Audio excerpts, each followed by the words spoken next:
अस्सलामुअलैकुम। Welcome back to my channel stitch and style में आप सबको खुश आमदीद। चैनल पर नए हैं तो लाइक करें और सब्सक्राइब करें ताकि हर आने वाली नई वीडियोस आप तक पहुंच सके। तो आज मैं आपको बहुत ही प्यारा सा ट्राउज़र का डिज़ाइन बनाने का तरीका बताऊंगी।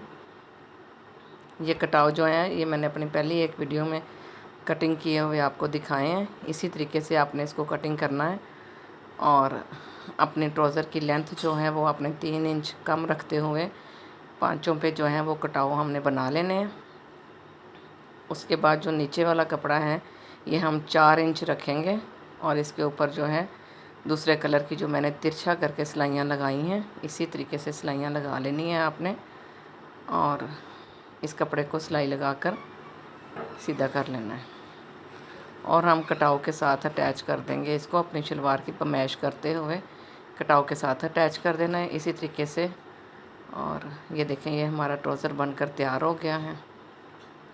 बनाइएगा ज़रूर, ट्राई कीजिएगा और वीडियो कैसी लगी ज़रूर बताइएगा।